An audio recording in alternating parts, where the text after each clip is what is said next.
Today, I thought we would dive into some gym mistakes and not just the don't skip leg day kind of stuff. We're breaking down by level, so beginner, intermediate, and advanced, because let's be honest, mistakes can change a lot depending on where you're at in your journey. Without question. I'm still making mistakes today, well beyond a decade in. Yes, sometimes I wish I could go back and shake my beginner self for some of the stuff that I used to do.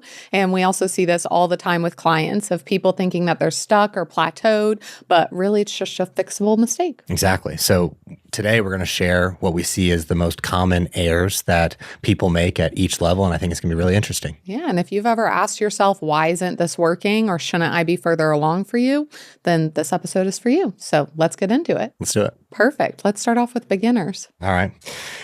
The first one that I've got here is going to be chasing variety over mastery. That was like the very first thing that popped into my mind, because I always see people jumping around to different programs or just trying to do something that I would say maybe they do it because it excites them, plus they don't know exactly what to do. But I see this very, very commonly with beginners. Well, it's exciting because you're learning so many new things. And then you are, especially in today's climate where everything is given to you as this is the best. You have to do this. This is the missing piece to why you haven't seen progress. And so I can see the ease of just jumping from thing to thing, thinking that like this is the thing that's going to make this all go faster. Because when you're starting out, it's like I have a dire need to change how I look or how I feel. And if this person who looks how I want to look is telling me that this is the best thing, well, then I've got to do it. And so it's just, trying to decipher through the information is very challenging. Yeah, I would say that when I first started, I didn't probably even know fully of like what it looked like to follow a structured plan, because it was just like, I'm just getting into the gym and trying to get something done. And I had so much saved on like Pinterest at the time of like, okay, I'm going to do this workout, or this is something to kind of save for a rainy day to be able to have in my back pocket. So why would you say that that would be a mistake then for someone to go ahead and be chasing that variety? Because the variety is not going to be the thing that they're needing at the time. It's going to be something of stability and consistency that they can build off of, whether it be in the gym or it be from a nutrition standpoint. Because at that time, you're really just trying to get a foundational base of everything. And it's not sexy and it's not fast and it's not the glitz and glam of it all, but it is going to be the absolute best thing that you can do for yourself at that time. We even had a client, Erin, say that she had been doing random workouts off of IG for years. And then she didn't realize how much better she would feel and look with structure and actual progression in her training. It's a concept. Yes. So, and one that I would say, which kind of coincides here, but is skipping the foundational parts, because it's going over being able to, again, do things that are more flashy or trendy, of doing like a circuit that you see on TikTok or on Instagram, but not actually learning the foundations of everything that needs to be done. And this, again, like the trend world is very easy to get sucked into. And like you said, these things can feel very like boring, and people don't do them because they feel too easy to a degree, which is kind of funny to me, because I was in the same boat. Like, I'm not saying it from a place of like, I never went through this, but I remember going through and being like, oh, someone says this is the next best thing to do. I should focus on this. I should focus on this. When really I just needed to like get my protein in and be able to like actually do some of the basic movements as well. Yeah. I would say I was tremendously fortunate to start in a structured setting from strength training in school or for sport. So I was forced into a situation where I had specific progressions to learn how to squat, to learn how to hang clean, to learn how to bench press, for example.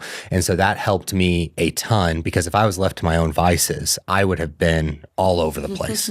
I would have been, just reading, which still ended up kind of happening, of reading muscular development magazines and just like picking out different workouts from there and doing those for the month until I got the new edition, which would have not been foundational, and it would have been very focused on bodybuilding, and I would have been training an arm day for like at that time, I did not need to have an arm day. I needed to like build my foundational strength in the more specific movements and making sure that the range of motion is great and the mechanics of it all are great.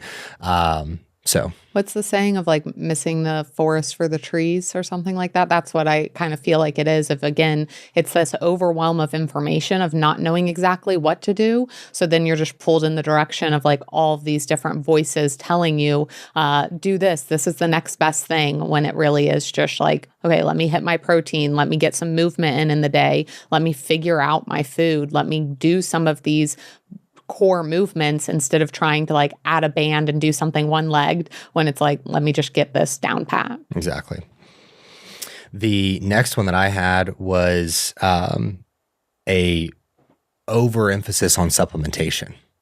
Within the supplementation, I found, at least for myself, when I first started, was like, I need to have protein powder and I need to have the supplements that are going to allow for me to maximize my results. So I needed to get, at the time, Celtec was massive, which was just a very overpriced creatine with a few other ingredients that I can't remember. So I had to have that. That was like $60. And then I had to have this mass builder from Muscle Farm, I think, which ended up being amino spiked and had basically no protein in it. But I had to have those supplements, and I had to get home as fast as possible to take those supplements to ensure that I was building muscle. And so the over-reliance on supplements, I think, is going to be in every window. We can just get too reliant on supplements thinking that they're going to carry us through. And they certainly serve a purpose at different times, and there's going to be base supplements that are so helpful. But thinking that it's going to have this earth-shattering difference to your progress is far-fetched.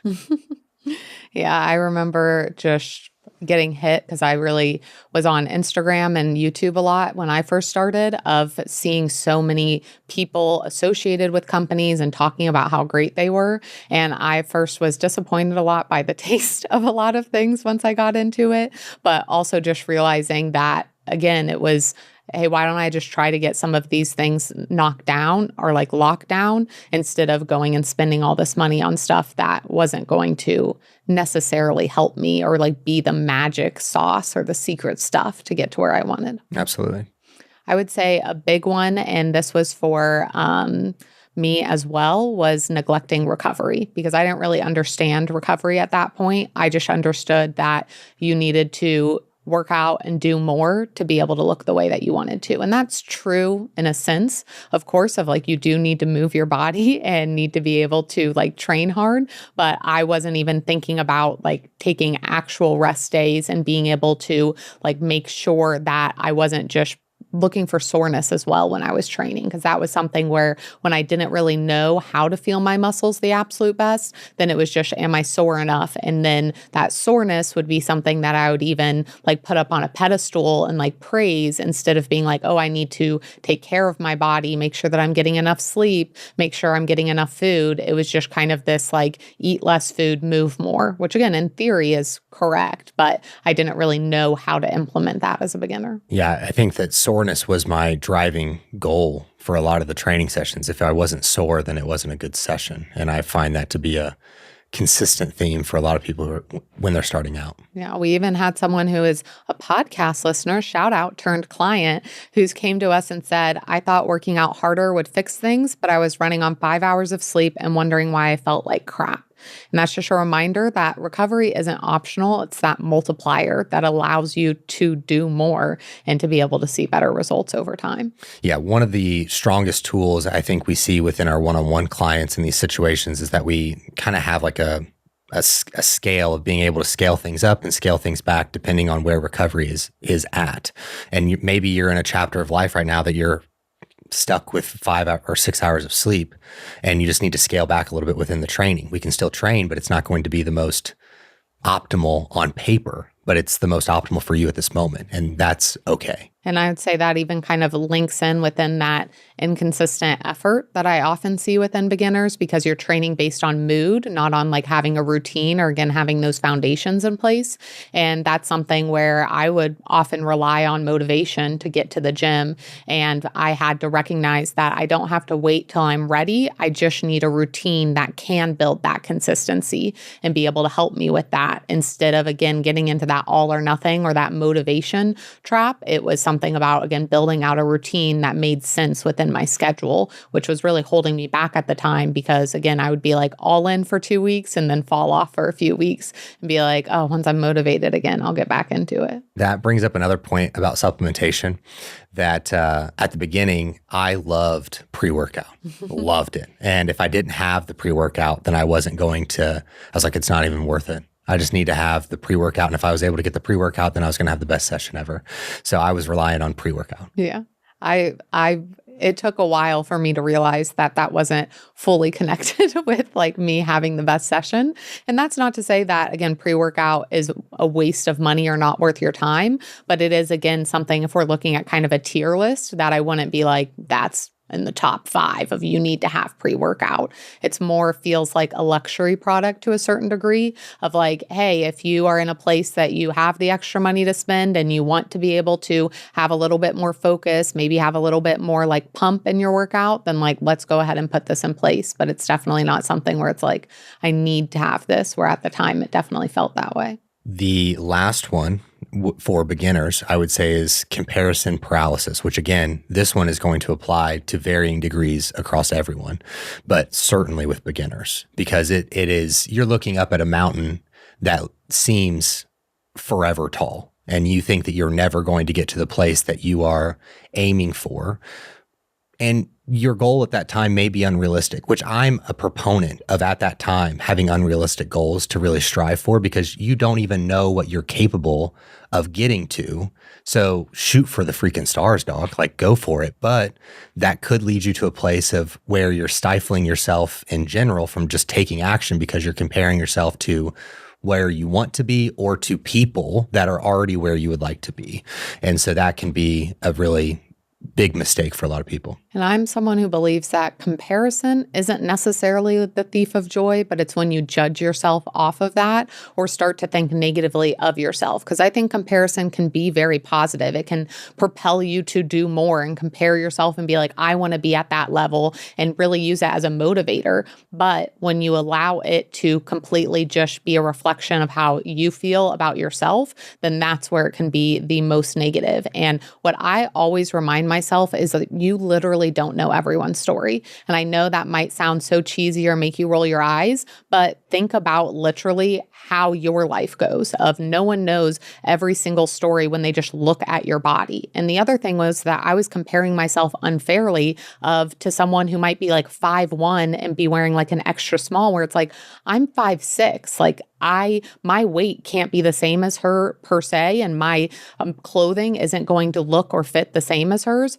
But I would be like, well, she looks this way and this is how her body is, and she's able to eat this much food. Where it's like, again, I don't know what sports she did growing up. I don't know what her relationship with food is. She could be miserable on a day-to-day basis or feel awful in her body, but I'm judging and comparing myself based off of what I see on the outside. And so that was always something that I had to constantly remind myself of when it came to looking and comparing, to be able to use it as a positive instead of that negative. When we're comparing for our own body, we're going to take the worst parts of our body and compare them to what we wish they looked like in terms of like the best thing on somebody else. And so it's not even a fair comparison in that lens of like, you're taking the worst thing. I imagine for the person that you're looking at, they could take the worst thing that they see within their body and they have the exact same comparison to someone else.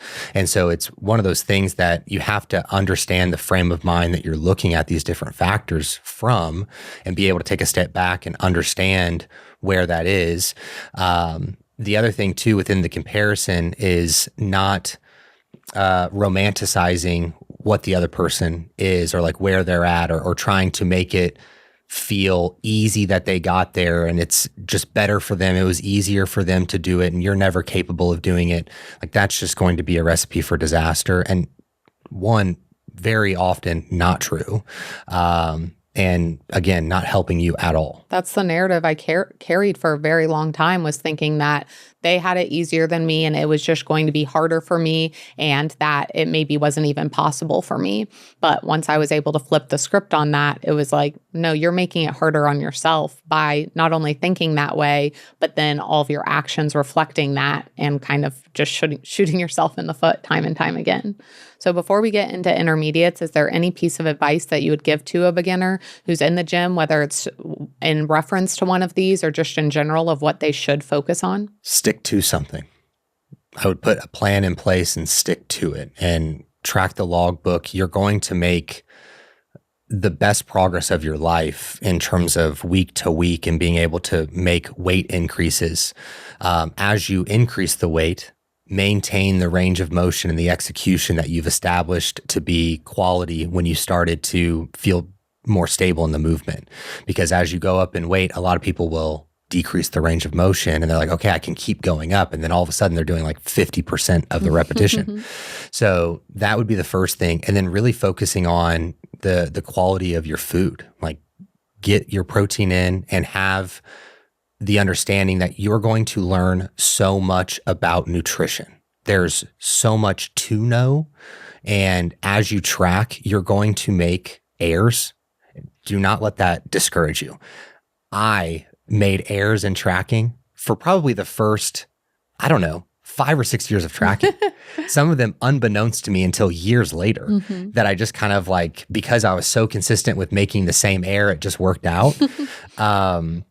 But with nutrition, it's just a lot to take in, and that can be daunting for a lot of people. Don't make it into as small of a bite size as you possibly can and just continue to learn, because it's going to be a forever game, both in the gym and with nutrition. I find nutrition to be a grander game than what I do within training. So I would say my biggest piece of advice would be to, again, not get so lost in the trends and like, do I need to be doing this? Do I need to be doing this? Like really focus on consistency, which is, like you said, of following a plan, but it's specifically within nutrition. Don't be thinking, oh, do I need to do fasted cardio, or do I need to intermittent fast, or do I need to do things this way or this way? It's like, let's just focus on hitting your food consistently, getting enough protein in a day, hitting your water, and sleeping. I cannot say how much that will help you over time, and you'll be able to carry through your entire journey. And once you've learned enough, you'll be able to decide, do I actually need to do fasted or fed? Do I need to do things this way? You'll be able to make that decision once you've built that consistency. we probably should have done this at the beginning, but how would we define a beginner?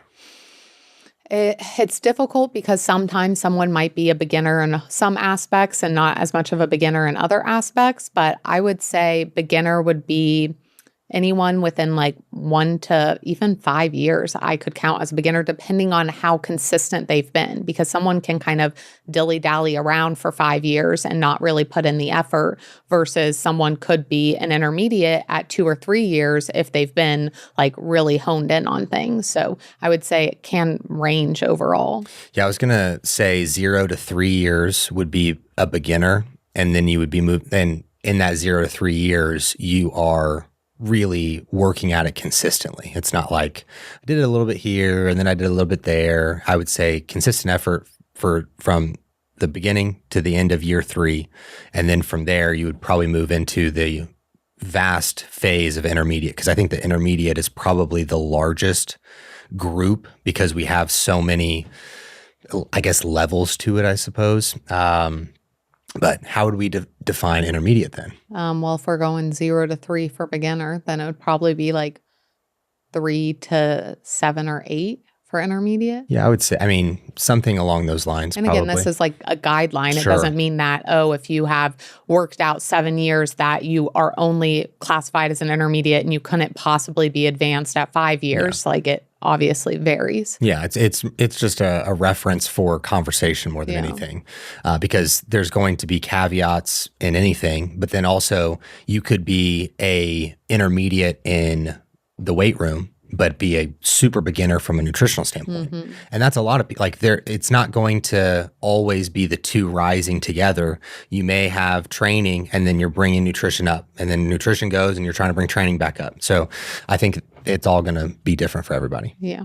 I agree. Low reps is best. High reps is best. Fruit is so It's good. terrible for you. You should lift heavy. High reps, Carbs low are weight. needed. Keto Squats for are life. bad for your Squats knees. are great You for your should knees. squat ass to Knees over grass. toes. It's fine. It fits my macros. It's for idiots. When there are so many mixed messages going around, it's hard to know what you should even do or focus on. But that's exactly where physique development one-on-one coaching comes in. You might have heard of online coaching or even hired a coach before, but we believe in teaching you the why behind what we do while truly taking your life into consideration. We want to train, educate, and empower you to reach your goals and help you to stop spinning your wheels and just finally feel good. And hey, we're here to help you look good too. You need you. Your health is your wealth. So join Physique Development and let us be the last coach you ever need. All right. What do you have for intermediate? Intermediate. Well, I would say the exercise selection would be a big one here. This is one where they're getting into it and they've been consistent, and they've maybe followed a plan, but maybe not a plan made for them. And it's still kind of jumping around to stuff and not really knowing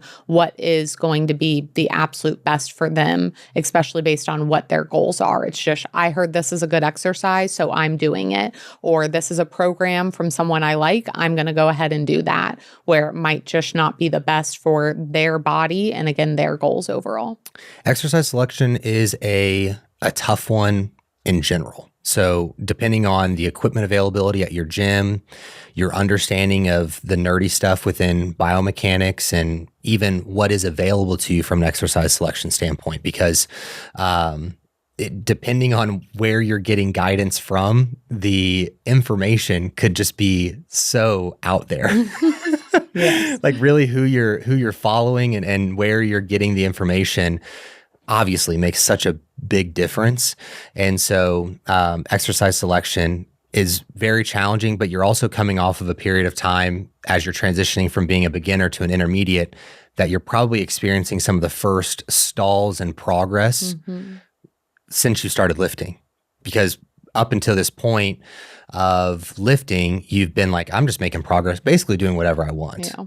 And this is leading into my next point of like not having any progressive overload or specific program design, because I see a lot of intermediates as they're kind of in that transitional period where they're just like, I have a leg day, I have a upper body day, and I've got like an arm day. And I just kind of like cycle through those.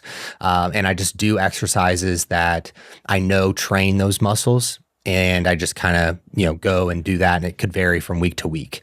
And then they're finding that, okay, I'm not visibly looking much different. I'm not seeing a whole lot of strength progressions in the movements that I am doing.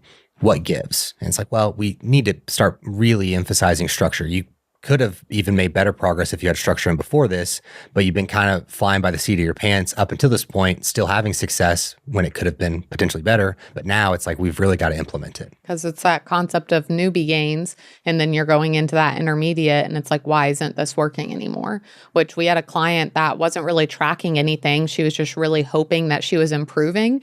And then once we got her actually tracking her weights and logging things, she realized that she had been lifting the same weights for months and just like hoping and thinking that she was improving. And that's what we see a lot of people fall into, is that they're putting effort forward and they confuse effort with the fact that they deserve results. And it's like, yes, you do need to put effort forward, but we need to work smart within that effort. So you're not just ramming your head against the wall, which is still effort, but is it actually taking you to where you want to go overall? Yes. I would say another big one here is underestimating coaching and believing that they're kind of past the point of needing a coach, because it's like, okay, I've got things all settled and ready to go because I'm not a beginner anymore. And I think something really important to be able to think is that coaching isn't just for beginners, it's for people who want to level up. And if you are just the one looking at your own life, you are going to be looking at it with bias. And it's also looking at like, if your car broke down, would you be like, I should be able to figure this out because there's information online? Or would you be like, I should probably go to a mechanic because they know what they're doing? And so within coaching, you're having someone who's an expert in the field that you're wanting to improve in. That's only going to help level up your results over time and be able to shorten the amount of time to get to your goals as you're going there, because you're not having to do as much trial and error or even spend as much time really worrying about what you should do. That's the thing I notice the most when I'm on onboarding calls, for physique development is people being like, well, I know what to do, I'm just not doing it. Or, well, I've been doing this for a while, so I feel like I probably don't need a coach. And it's like, if you knew what to do, then you would be doing it. And even if you've been doing it for years, doesn't mean that a coach can't still be helpful. I'm a coach myself. I've been doing this for almost a decade. That doesn't mean that I think I'm too good to have a coach myself. And I think that that's really important to be able to kind of have that push of realizing that asking for help doesn't mean that you don't know anything, but it also doesn't mean like you not asking for help doesn't make you better for not asking for that help. Well, I think it's probably the best time to get coaching. Yeah. Because what we just talked about of where you've just gotten progress because you've stayed consistent, that is no longer going to be the case, which is really what you were just saying as well. And now you can get real structure in and be taught along the way and work through a time where a lot of people just kind of spin their wheels.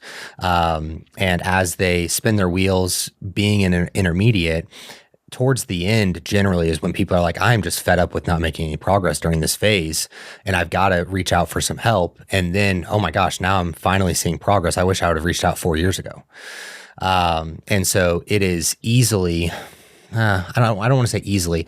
So if I was to define this, beginners, having a coach in the online space can work. It's going to be something that you have to be very diligent with reporting on everything so that you can get a lot of exercise videos reviewed. You can get a lot of feedback on your nutrition. You're just going to have to take really great and detailed notes as a beginner to work with someone online. I think that the best situation would be to have someone in person, but the financial constraint of having someone in person 3, 4, 5 times a week, and then someone who's also doing your nutrition, because often with in-person trainers, you're not going to have training and nutrition. I mean, you're talking a ridiculous bill on a month-to-month basis. So then the online ends up being far better financially to take on. But in the intermediate, you've got a decent base that you can kind of pull from. And I think it's the perfect situation for you to have a coach in the online space to really propel you forward and kind of navigate through all the fluff that could hinder you for years to come. I would say another big one in intermediate, it could, again, kind of go into beginner as well, though, is ego lifting. And that's something that I got into, especially training at a gym around other people, because as I got into being more of an intermediate lifter, I started to learn about the different types of training phases and that the goal wasn't always just to lift the heaviest I could possible. That's the goal sometimes, but not always. And I would be in a place where I would be around people and feel like I needed to prove myself of like, well, I can lift heavier than this, but that's also not what is prescribed, so to say, within my training, and being able to have that set up for myself. And so it was constantly of kind of like a mix of gym anxiety as well as feeling like I needed to prove myself, because I'd just gotten past the point of being like, okay, I'm in this, to then being like, oh, I need to prove that I'm really in this and show other people how heavy I can lift, where now I'm just so much more focused on myself and my own goals instead of letting other people rule that or being so concerned about what other people think in that.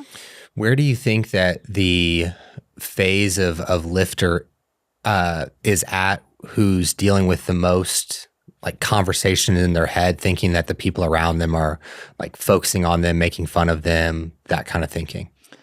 It's somewhere between beginner and advanced, because I can see it from the beginner side because you're so nervous going in and you don't know information. But it's also of like, you know, when you learn a little bit of information, you're like, oh my gosh, I know so much. And then you learn a little bit more and you're like, I'm the dumbest person to ever exist. And then you learn a little bit more and you're like, I know so much. And so that's kind of the loop that I feel like people go through, even like transitioning from beginner to intermediate, is like they've gotten past the point of like knowing some stuff. So they're starting to feel more confident, but then now that they know stuff, they know what they don't know to a certain degree, or they start to question what they don't know and then can get in their head more. The Dunning-Kruger effect. Yeah. Yeah. Yeah, I would say that everyone is experiencing that to some degree, because like you and I could go into a public gym that's in a completely different area. And I'm more so just being aware of what the other people are doing so that I'm not in anybody's way. But I could see that very easily of if I was dealing with insecurities myself, that awareness would turn into inflaming that insecurity further and just being like uncomfortable. And it takes so much away from people's focus in the gym, where I can't emphasize enough that 99% of the people in there are so focused on themselves that they don't even, I mean, they certainly see you as your body is there, but not in the sense of like they're staring at you and analyzing everything that you're doing. And if they are, I would imagine that they need to get going with their life. Yeah, they might not be seeing the results they want to because they're so focused on you. Exactly. And that's the other benefit, honestly, of having a plan is I know that when I was going into gyms and even like gyms I wasn't familiar with, if I had a plan, I could just be like, I'm just going to follow this and execute. Where the times that I went in that I didn't have a plan was where I really let that capture me because I was looking around, trying to decide what to do, trying to kind of figure out where I needed to go. Then I get distracted by watching what someone else is doing or how they look like. And I, with a plan, was much able to just stay focused on myself and what I need to get done. That's a great point. Is there anything else within intermediate that you feel like is a common or big mistake that we see?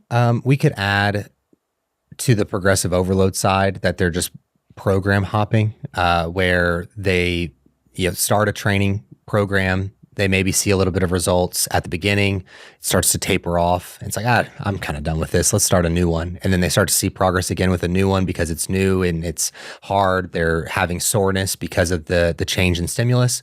And then the cycle repeats. And so they really just get into like 3 or 4 weeks worth of a new training program. And then it is, I'm not seeing the same results as I did on the first week, so I'm just going to jump into a different one. And so I would encourage against that. Yeah. I feel like that's like always looking for like the perfect plan as well as possibly what's trending there instead of truly sticking and allowing your body to adapt. And we had a client even say if she kept switching plans because she thought the quote right plan would fix her discipline, but we really had to do a mindset shift of like the plan isn't the problem, the execution or how it fits your lifestyle or again, what your goals are is more of the thing that we need to look at here. Bingo. Are you sick and tired of your glutes not growing? Turning around in the mirror and seeing a board for a booty? I've been coaching for nearly a decade, helping thousands of women reach their goals. The most common goal? Grow my glutes. Women in their 30s, 40s, 50s, and even 60s able to grow their glutes with the guidance of my training programs. And for all this time, I've kept my best glute growth secrets only for my one-on-one clients. And that changes today. We just released our 12-week glute growth program in the PD training app. It is a 4-day program with exercise and volume adjustments every 3 weeks. You can easily access the program through our app and track every single workout. Each exercise will have a detailed video teaching you exactly how to perform each and every movement. And guess what? I am no longer gatekeeping. I'm sharing every single one of my best glute growth secrets inside this program because you are awesome and I want you to have this program. I'm going to give you $25 off, making it a fraction of what you spent at Starbucks this past month. Use code POD. The link to purchase will be in the description. Now let's get back to the show. All right. So let's go ahead and get into advanced. So this would be, what would you say? Anyone over like 7 years? I mean, yep. I guess it'd be 7+. Okay. Just wanted to clarify with you. What do you feel like are the common mistakes we see for advanced lifters? But they have it all figured out, so they probably don't have any mistakes, right? No, I would say that this group is probably certainly knows the most, but because they know the most, find that they are the exception to the rule a lot of the times because they're like, I know my body better than that. That's not a feedback loop that is for me. I can work through it or whatever. And so that'd be my first one of just ignoring feedback from your body that you're needing either rest, you're needing to adjust the training, you're needing to adjust the execution, the structure of the workouts, you're needing to simply make adjustments, and you're kind of resisting against that because it may be something that you enjoy. It may be something that you've had success with in the past and now you're not, but you just want to like stick it out. And so I think that is something where they're maybe not taking enough data collection to actually assess of, is this working or is it not? And then they're just going off of feel and emotion. And because of that, they're kind of just like pigeonholing themselves into no progress. I will call myself out on this one because recently ran into it within sleep because I don't have a sleep tracker. And I kind of was just like, oh, I'm definitely getting enough sleep. And then once I really thought about it, I was like, oh, JK, I'm not getting enough sleep. But I think it's really important what you mentioned of like, this used to work for me. And that's what I feel like the definitely ignoring feedback and feedback loops for yourself, but the aspect of feeling like this used to work or I saw success with this in the past, where we really do need to reflect on first, has my life changed from there? And so if the circumstance has changed, the plan might need to change. But the other thing with that is, did it actually work in the past? And this is something, again, I ask a lot on calls because someone might be like, well, I've done Weight Watchers in the past and I saw success, or I did keto in the past and I saw success. And I have them really define, what does success mean to you? Because did you end up gaining the weight back? Did you end up back in the place that you started? Because to me, that's not success. It's like you saw results, but is just seeing the result and then going back to where you are really what you would define as success for yourself? Sustained results is what we're all looking for. But unfortunately, the actions often align with taking the more immediate results to just get back to the same starting point in a few months' time, if not a year, I would say another common one, because like you said, this is the group that knows the most, is paralysis by analysis. So we talked about it a little bit within being a beginner of like so many different options. But then once you become more advanced, it's like, because you're so aware of how much data you can track and is a possibility to track, you can get so lost in the numbers and so like missing or like looking at the micro instead of the macro too much, and being in that place where you are like needing to thinking all these little things are going to help, where it's like, okay, we kind of need to zoom back a little bit and see what's really going to make those changes, instead of just like, again, obsessing over like minute things that we don't need to get so crazed into. I can call myself out here. This is something that I struggled with for, I would say a while, but for maybe 3 years ago, 3 years ago, I'm so constantly reading on new stuff and reading new research and wanting to get the finest detail right, basically, that when I would be asked on how people could do better for themselves, or clients are working on things, or whatever the case was, I was just responding with this ridiculous list of all these 0.5% benefits that they could add in and focus on to maybe get 5% better, not recognizing where that person was, that if they just started to have a step goal, they could have 20% of improvement to their success. And so, you can get really caught up in a funny story that I have with Sue's dad is that when I was at the very beginning, oh my gosh, when I was at the very beginning of, were we dating? Yeah, I think it was, within one of the first few times that you actually had a conversation with him.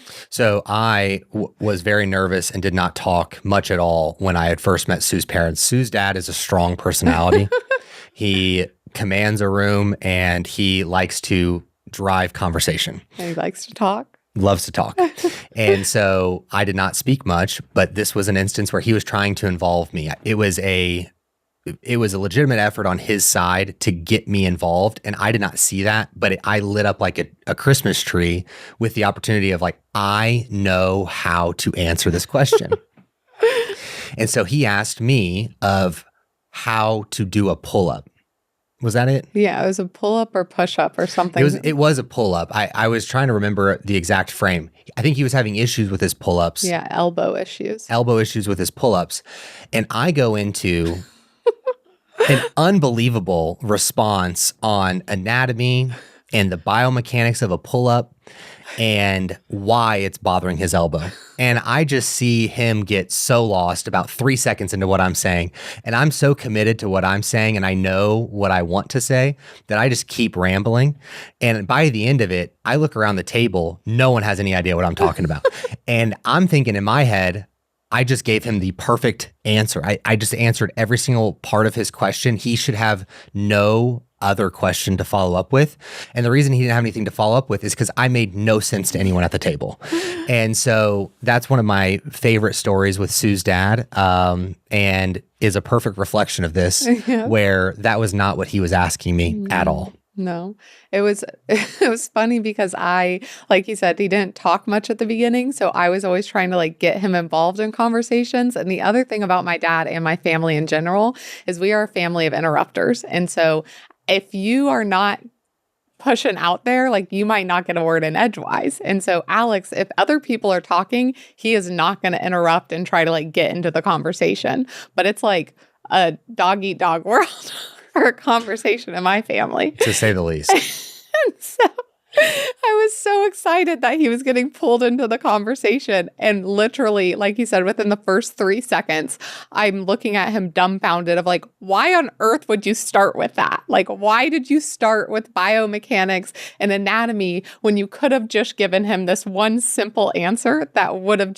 he would have been like, oh, great. Thanks so much. Next time, oh, my elbow feels so good. But instead he's glazed over and he's like, okay. Well, I mean, this is a perfect description of, like, for me, I was in a space of being so invested in learning and wanting other people to know that I knew. Mm-hmm. And so then I would talk in these big terms so that everyone knew that I was above their knowledge. And I have let that go. My ego is no longer the driver of helping others, which is a situation that so many coaches are in. I watch them. I'm like, you're in this phase. You may stick in this the rest of your life. If you don't actively try to pull yourself out of this, you're just going to keep talking down to people. And in the moment, I'm not actively trying to talk down to anyone. That is not what I'm saying. I was completely oblivious to it. It made me feel better that I was talking in that way because I thought I was doing the right thing. But in hindsight, that's where I'm coming from, is that from hindsight, I can understand that I was trying to make myself feel better in the instance rather than truly just helping the person. And by shifting that, I've become a far, far better coach. And that's feedback that we get a lot, is that we make things approachable and understandable, which is a huge, huge goal of ours. And something we always try to keep in context is like, who am I talking to? What are they actually needing to make, like you said, the most change that they can with this, with the least amount of effort that they can put in for it? Bingo. Which I think that also goes into when it comes to something else that advanced lifters worry or struggle with, is that over-reliance on motivation. You might be like, hey, you talked about that with beginners too, of really leaning into like feeling motivated. But I think that with advanced lifters, what this comes from is because you understand all of the variables and you're like, this is what it takes to have like the most efficiency, and this is what it takes to be the best, that you get into that all or nothing again. Like you have it at the beginning and then you get into it again because you're like, well, this isn't optimal, so why even do it? Where in the beginning, you're kind of just like, I can't even do anything, so why do it? But now you've gotten to the point of, I can't optimize this, so why even do it? And I've even had to find that for myself of, I texted you the other day of just like, hey, with the week the way that it is, I'd rather get in a few like 20, 30-minute sessions, multiple of them, than try to get in like one perfect training session throughout the week, which is what I was kind of getting into my head of like, well, if I go in there now, I'm not going to have time to have like the most optimal session. And it's like, it doesn't matter if I'm not in there at all, because I'm not going to see a change in that. And so it gets so into, again, that minutia that you forget that consistency wins over time. I wouldn't say it's over-reliance on motivation. I would say it's over-reliance on perfection. Yeah. Or over-reliance on being optimal because of all the things that you said. So yeah, I would say that advanced trainees are the worst with this. And the reason I say the worst is because was me, and I've done a far better job over the last probably year, even better over the last 6 months, I would say. And to no surprise, my results have shown that, and my body composition has shown that. And that does not go just for training, that goes for nutrition as well. I would say that it's even more important to emphasize within nutrition, because when you get into the all or nothing mentality with nutrition, it is a far slippier slope. then Slippier. I mean, training can be a slippery. I can't even talk. Slippery. Slippy. Slippery. Blah, blah, blah, blah. They're both slippery slopes, but I think nutrition can steamroll much faster, and the damage can quickly build up, I suppose. So, continuing to apply, and then it's going to apply to your sleep. It's going to apply to the other things too, where if you just focus on what you can do, not what the most optimal situation is, but what you can do in that immediate moment, and prioritize moving forward of what's optimal and what can you change to better optimize for yourself. That's the conversation you have to have, rather than being like, well, because right this moment I can't do what's optimal, so I'm going to do nothing. That is idiotic thinking. And I can speak that very harshly because I'm also talking to myself. Oh, goodness. This, again, falls into the same vein. Because you are more advanced, you understand the importance of intensity and what it really means to train hard. But then people can get into the aspect of trying to train too hard all of the time and not actually having a strategy with it, that they're just like burying themselves in training and then like not being able to really look at either the intent or how connected they feel to the exercise, or even, again, like what is the goal of what you're doing right then, that it just all becomes about intensity because you finally understand intensity, that you kind of, again, it's like you figure it out. So then you go all to one extreme and you kind of have to find your way back to the middle ground again. One thing that we could add to the beginner and intermediate is probably having too much intent over intensity. Mm-hmm. We see that often too, is that people have maybe sustained an injury and then they go back and they fix exercises, and in fixing the exercise, they get too caught up in it being just absolutely perfect that they never increase the weight. And so then we may see the opposite impact for the advanced trainee, where they're losing some of that intent and solely focusing on load selection. And so both of them are always going to have a strong priority. They're going to have kind of a sliding gradient depending on where you're at with that specific exercise. For example, if you're incorporating a new exercise as an advanced trainee, the intent is going to be the number one focus. So all of a sudden, because you have a new movement, it's 90% intent and 10% intensity. And that can very quickly progress to 50-50 between the two, but it just depends on how well you're executing the movement, how confident you feel, as well as the coordination demands of the exercise. If I'm getting into a cable machine and I am just pulling the cable down, my ability to create coordination and neurological efficiency to do that movement is going to move very rapidly. If I'm doing a single leg exercise that requires me to balance my weight all on one leg and I have no weight on the back leg, it may take me a week or two. It may take 3 weeks for me to get the stability in place to where I can load that movement well. And so they're all going to be different, but it's going to work on that gradient as you introduce new exercises. But you have to understand that at some point, the tide has to turn and you need to go from an intent focus to an intensity focus and allow for yourself to have some breakdown in form so that you can really see what you're capable of within intensity. Because if you're always focusing on 100% of the intent and execution is perfect, you're going to miss out on progress that is certainly there within your weight and strength improving. And this is not to encourage a injury or extreme breakdown in form. We're talking 5 to at the most 10% in breakdown while maintaining a quality range of motion for the given exercise. And if you guys have interest in hearing more on that specific topic, because I think that could be an entire episode in and of itself, where we talk about maybe different exercises and how that would apply to them specifically. I think that would be pretty interesting. Maybe even more so like a YouTube video. Yeah. Because I would argue that maybe beginners are just moving through space, and then the intermediate are focusing so much on that intent and then going to intensity. I don't find that beginners often are so focused on intent. It's more of like just moving their body and like moving from point A to point B. And then it gets into, okay, how do I actually connect to this and have the intent going into it to then move on to that intensity? Correct. One of the last things that I had down for advanced lifters, which I know we both agree with big time, is neglecting longevity. So, not planning for their joint health, for stress, or just sustainability over the years. And we even had a client who was reflecting on like their 1 year of coaching and said that they realized that they were training like someone who had something to prove. Now they're training like someone who wants to feel good at 60.